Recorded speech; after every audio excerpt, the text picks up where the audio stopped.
হলুদ মরিচ মাখিয়ে যদি এত সুন্দর রান্না করা যায় তাহলে কে না খেতে চায়।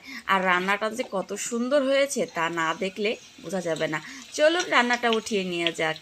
এই তো পেঁয়াজ ব্রেস্তা বসিয়ে আমি মশলা দিয়ে দিলাম, কিছুটা হলুদের গুঁড়ো দিয়ে কাঁচা লঙ্কা লবণ এগুলো দিয়ে আমি একটা একটা করে মাছগুলো ছেড়ে দেব।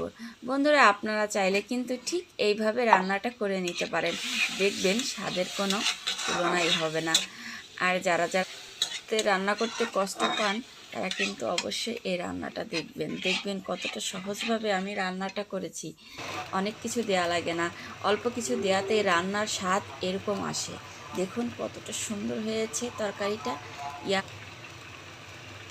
এতটা স্বাদ যা বলার মতন না। বন্ধুরা আপনারা কিন্তু চাইলেই এমন সুন্দর তরকারি রান্না করে খেতে পারেন ভাত দিয়ে, গরম ভাত কিংবা ঠান্ডা ভাত। তরকারির কিন্তু কোনো স্বাদের তুলনাই হবে না।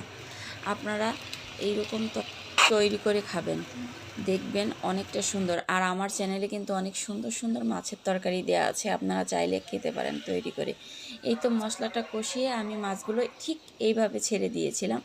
আপনারা এইভাবে রান্নাটা করে নেবেন, কতটা সুন্দর হয়েছে। তারপরে আর শীতের দিনে সকালে খাবার জমাট বাঁধা তরকারি, আহ কি দারুণ!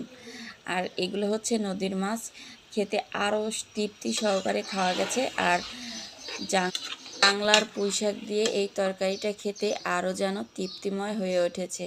তরকারিটা লাস্টে দেখুন কতটা চেহারা যে কতটা সুন্দর হয়েছে, আর খেতে যে কি অসাধারণ হয়েছে না দেখলে বোঝা যাবে না। দেখুন বন্ধুরা কতটা সুন্দর হয়েছে। এই যে অবশ্যই রান্নাগুলো দেখবেন আর এভাবে তৈরি করে দেখবেন যে কতটা সুন্দর হয়। যারা তৈরি করতে না পারেন তারাও কিন্তু পেরে যাবেন।